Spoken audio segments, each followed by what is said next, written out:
जय हिंद प्यारे साथियों, मैं अमन कुमार एक बार फिर आप सबका स्वागत करता हूं अपने यूट्यूब चैनल ई पुस्तक पर।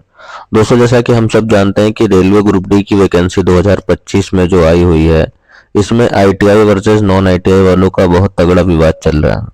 अब ये विवाद इस वजह से फैला हुआ है क्योंकि पहले आप रेलवे ने जो नोटिफिकेशन जारी किए उसमें सब बच्चों से कहा कि 15/6/2019 के बाद जो भी लेवल 1 की वैकेंसी आएगी उसके लिए आपको minimum qualification 10th plus national apprenticeship certificate चाहिए होगा, यानी कि 10th प्लस आईटीआई चाहिए होगा आपको। 10वीं के साथ आईटीआई आपको करना जरूरी है। ये 15/6/2019 को इन्होंने विज्ञापन जारी कर दिया, लेकिन उसके बाद जब इन्होंने विज्ञापन दे दिया और 2025 में वैकेंसी निकाली तो इसमें संशोधन कर दिया कि हम केवल 10th पास और आईटीआई इन दोनों में से कोई एक डिग्री होगी तो आप इसके लिए एलिजिबल हो जाएंगे।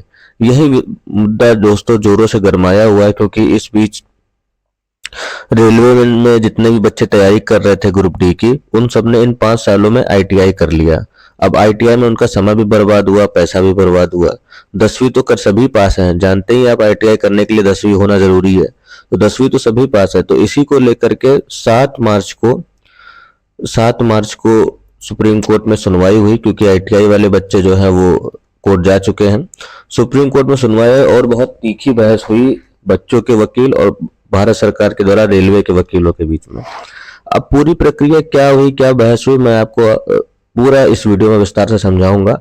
और मोटा मोटा मैं आपको बता दूं कि इस बहस से ये निष्कर्ष निकला है कि आईटीआई वालों का ही पलड़ा भारी पड़ रहा है, क्योंकि इसमें रेलवे की सरासर गलती नजर आ रही है। जब आप 5 साल से लगातार कह रहे थे कि अगर आपको रेलवे की परीक्षा देनी है तो आप आईटीआई कर ले, इसी बीच आईटीआई कर ले, और आप केवल 10th पास से फॉर्म नहीं भर पाएंगे। तो बच्चों ने आईटीआई किया और 5 साल से आप लगातार ये बात कह रहे थे। फिर जब आप वैकेंसी लेकर के आए तब आपने बोल दिया कि 10th पास और आईटीआई, जरूरत ही नहीं है हमें आईटीआई की।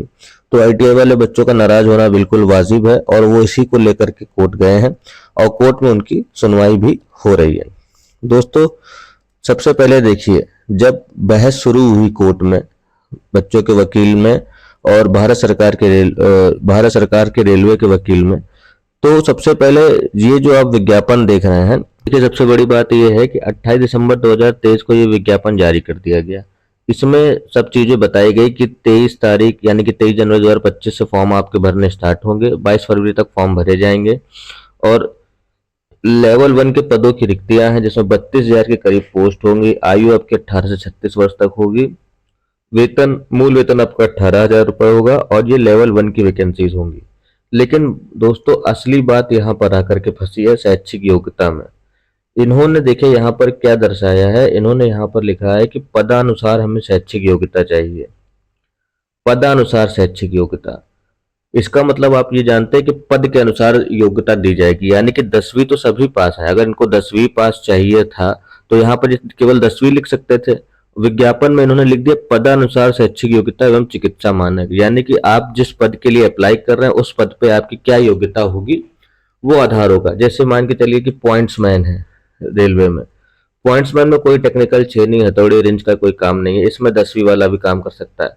लेकिन ट्रैक मैन है, एसएनटी है, ये सब चीजें जो पद है टेक्नीशियन, यहाँ पर आपको इक्विपमेंट की जरूरत पड़ेगी और जरूरी है कि आपको इक्विपमेंट चलाने आते हों। तो ये काम तो सिर्फ आईटीआई वाला ही कर पाएगा ना, जिसने इसका प्रशिक्षण लिया होगा। हालांकि रेलवे ट्रेनिंग देता है, लेकिन 2 साल की ट्रेनिंग और 6 महीने की ट्रेनिंग में बहुत अंतर होता है। और रेलवे आप जानते हैं कि बहुत सेंसिटिव डिपार्टमेंट है, करोड़ों लोगों की जान पर सवाल होता है कि कोई लापरवाही से काम होगी तो दुर्घटना हो जाएगी, तो बड़ी घटना घट सकती है, इससे बहुत बड़ी जनहानि हो सकती है।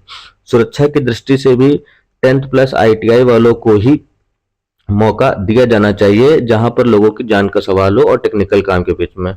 तो अपने इसी बात पर रेलवे फंस चुका है कि उसने जो अखबार में विज्ञापन दिया 28 दिसंबर को, उसमें लिख दिया पदानुसार शैक्षिक योग्यता और नीचे लिख दिया कि विस्तृत जो सीईएन है का अनुमान ये देखे, यानी कि जो अब विस्तृत विज्ञापन आएगा उसको देखे। अब विस्तृत विज्ञापन जब आया दोस्तों, विस्तृत विज्ञापन आया इनका यही 2 जनवरी को, ठीक है। 2 जनवरी को जो विस्तृत विज्ञापन आया, उन्होंने लिखा to the general manager all zone of railway production units. ये तो उनकी मतलब जो एक नॉर्मल हर लेटर में लिखते हैं वही है, ये इनका रोजगार जो है संख्या है। अब इसमें देखिए इन्होंने क्या लिखा है, इसमें साफ साफ इन्होंने ये बातें लिख रखी है कि इन्होंने साफ साफ इसमें लिख रखा है, देखिए यहां से मैं आपको दिखाता हूं। Please refill the boards letter, ये लेटर नंबर है dated 14/6/2019 regarding minimum education qualification. तो आप सब जानते हैं कि 2019 में ही जो है ये आया था विज्ञापन कि आप 10th प्लस ITI कर लें, तभी आप भविष्य में ग्रुप डी की वैकेंसी देख पाएंगे। ये उसी लेटर की बात हो रही है। Level 1 of pay matrix this issue has been reviewed, यानी कि अब रिव्यू कर रहे हैं। जो इन्होंने बात 5 साल पहले कही उसी पे ये कह रहे हैं कि अब हम इसको रिव्यू करना है। Reviewed and supersession of the earlier instruction of the under reference. It has been decided by the board that the minimum educational qualification for the all future open market recruitments। देखिए इन्होंने मतलब ये बताया कि सभी board के अधिकारियों के द्वारा ये मीटिंग की गई है कि जो भविष्य में जितने भी रिक्रूटमेंट लेवल 1 की आएंगी उसके लिए including upcoming CEN level 1 recruitment, यानी कि जो अभी जो जिसका ये विज्ञापन दे रहे हैं उसी में 10th पास और ITI, यानी कि यहाँ पर रिव्यू करके इन्होंने 10th प्लस ITI को 10th और ITI कर दिया। बल्कि इन्होंने जो 28 तारीख को विज्ञापन दिया है उसमें ये कह रहे हैं कि पदानुसार शैक्षिक योग्यता। और सुप्रीम कोर्ट में ऐसे बहुत से केस चल चुके हैं जिसमें ये कहा गया है कि भर्ती प्रक्रिया चालू होने के बाद भर्ती के बीच में भर्ती के नियम नहीं बदले जा सकते। तो इसी बात पे रेलवे आकर के फंस गया है कि उनको यहाँ पर या तो 10th लिखना चाहिए था, और प्लस आप 2019 से अगर कह रहे हैं कि ITI कर लो, तो इन 5 सालों में आपने अचानक से ऐसा काम क्यों कर दिया।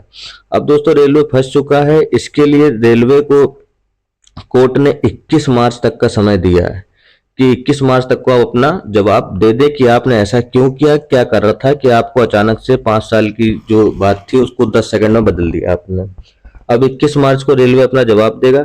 उसके बाद 28 मार्च लास्ट डेट है। 28 मार्च लास्ट डेट जब कोर्ट अपना फैसला निर्णय दे देगा। और जहां तक बात है कि रेलवे कोई जवाब उस दिन भी बहस में भी नहीं दे पा रहा था, जो 7 मार्च को बहस हुई है कोर्ट में, तो 21 मार्च तक क्या जवाब देगा भाई। टेक्निकल डिपार्टमेंट है, टेक्निकल चीजें हैं, रेलवे टेक्निकल की बात करता है, टेक्निकल काम करता है, तो बिना ITI कैसे काम कर लेंगे वहां बच्चे। बात यहाँ पर ये हो सकती है कि जो 10वीं के योग्य वाले पद हो वो 10वीं वाले को दिए जाएं, और जो ITI प्लस 10th वालों को उनको दिया जाए, और 10वीं और ITI किया हो उनको सारे पद दिए जाए। ये हो सकता है 21 मार्च तक रेलवे जवाब देगा, बाकी 28 मार्च को अंतिम निर्णय आ जाएगा। 28 मार्च के बाद कोई डेट नहीं लगेगी।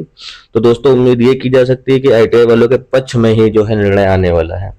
ITI वालों के साथ कोई नाइंसाफी नहीं होने वाली है, और जो बिल्कुल सही भी है। 2019 की बात ना होती तो एक बार संशोधन माना जा सकता था, लेकिन अपने विज्ञापन में दिए गए विज्ञापन में पदानुसार शैक्षिक योग्यता की जो बात कह दी है रेलवे ने, इसकी वजह से ये फंस चुका है दोस्तों।